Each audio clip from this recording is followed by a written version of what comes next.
outside of the shop, I've come up with this drawing. More or less, I want 2 pieces of walnut of these 2 shapes, a light fixture up here, and some sort of pivot in the middle, which is connected to a dimmer switch that exists in the bottom piece of walnut, and which you can turn this middle pivot by using an arm with a walnut knob at the end to turn on or off the light. What you're looking at here is the first in-shop stage of designing a lamp. This is before I've altered or cut any material at all. I'm just taking what I have. For this reason, it's really nice to keep scrapped pieces of lamps and other round material, because it for me gives me a much better sense of what something's going to look like after it's been on the lathe than this, which is, this is as far as it can get from the final product. A lot of this step is just,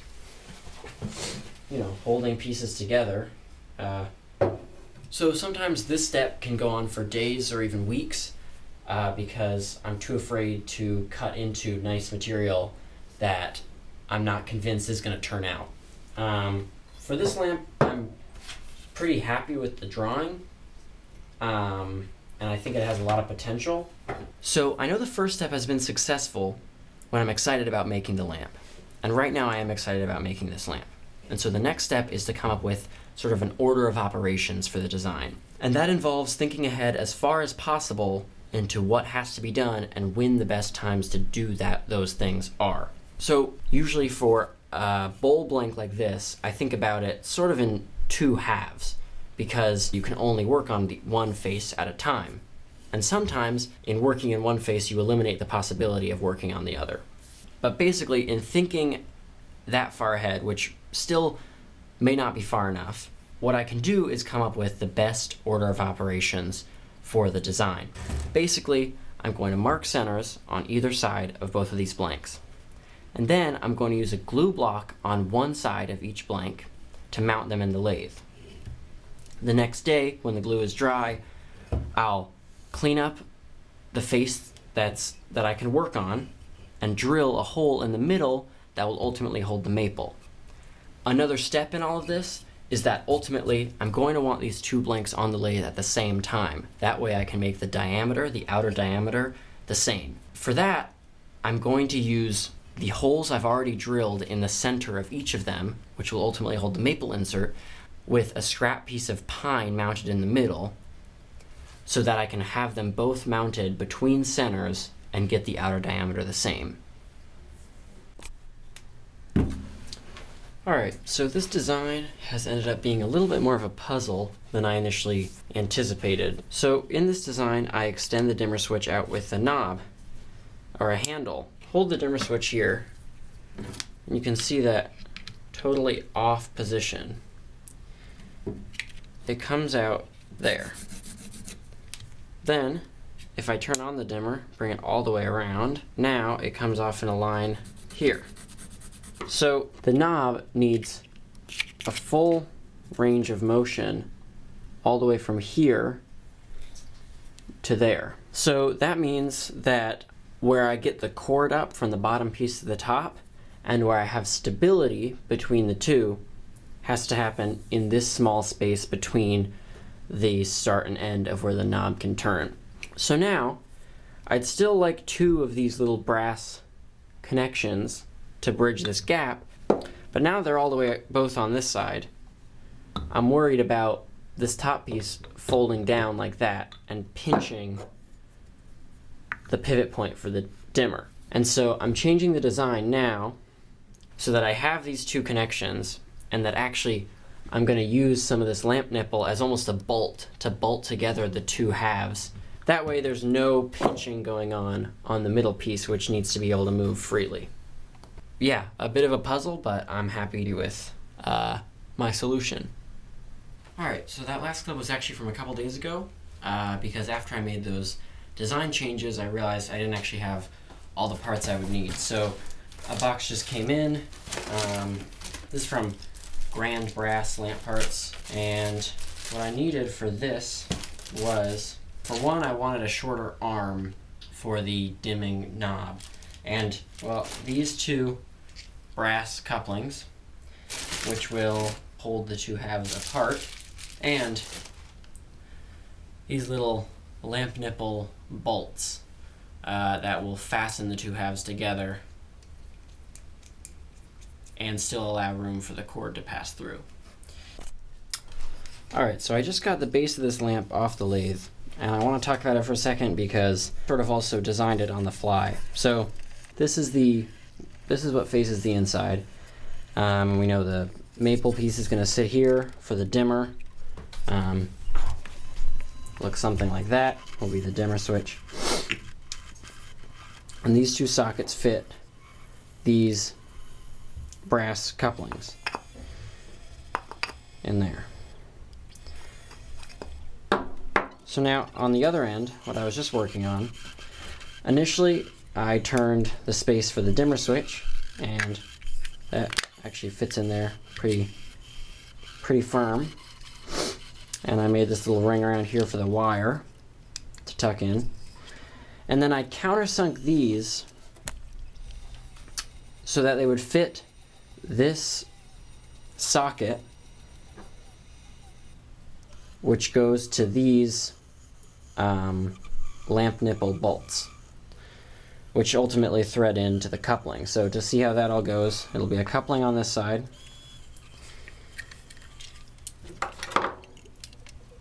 the lamp nipple bolt, which goes in there,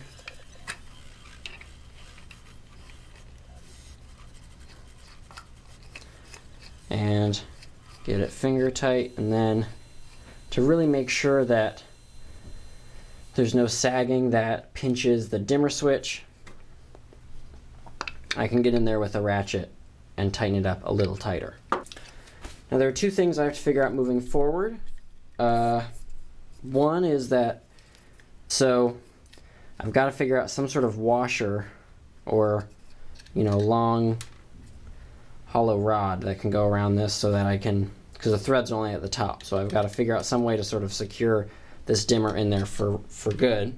And then I also have to make a walnut panel that's going to cover all these internals, just a flat piece of walnut with some holes in it for little brass screws.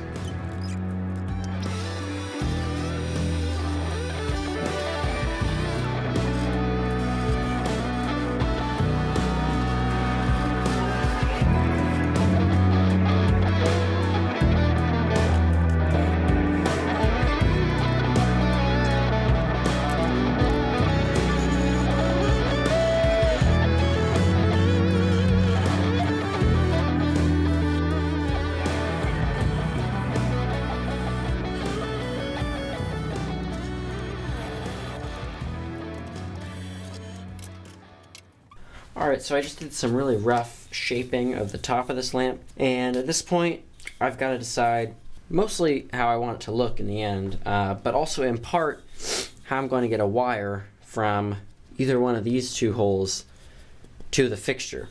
So I've just drilled a small hole that'll fit the base of the bulb I want to use so that I can fit this together and take a look. Like, well, is this the look that I'm going for? Because an alternative option is to have at the top here, some sort of extension which the bulb comes out of the top of. I've actually done drawing of it on the chalkboard here. It's not a good drawing, but it gives you the idea that I would have something else coming up before the bulb.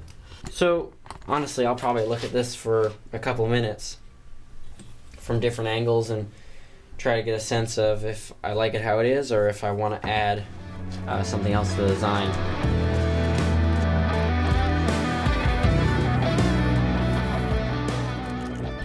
Alright, so after making all kinds of little visual aids to help me see what this lamp might look like, I've decided I am going to add a piece on top.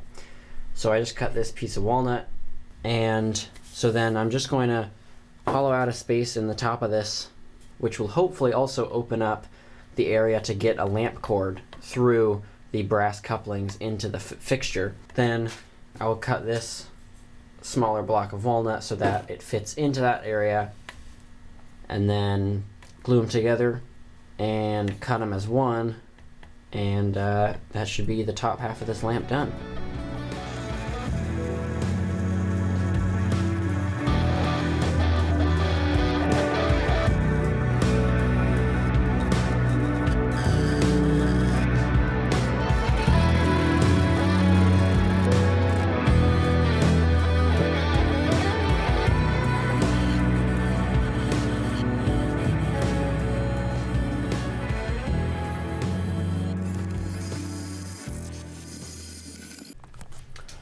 Alright, so here's a little design change or fix I'm going to have to make on this lamp. So I was drilling the hole for the wire, and that comes from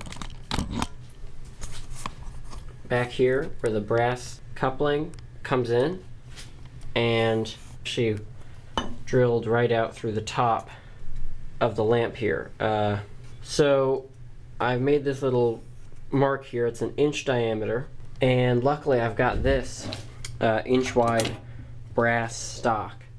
My idea is to cut a small piece of this, drill a hole in the middle, and then mount it in the drill and get it round on the belt sander, and make sort of a brass washer that'll be just a little detail at the top below the bulb. I think it'll look nice, and I've got to do something. It's either that or I try to make a sort of walnut washer to glue into place. But I think, embrace this little design change I have to make, and do a little piece of brass would look nice. So I'm going to go ahead and try that.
Alright, so there you are.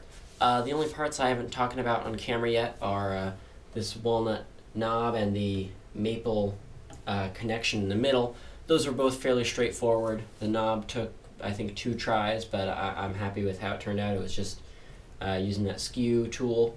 And the maple connection, it's just in there, and I actually end up using a part of the knob that comes with the dimmer switch to make, to give it those teeth that grab onto the switch in the middle. And then this little brass pipe just threads into either side, just threads right into the wood on either side. So there you are. Thank you for watching.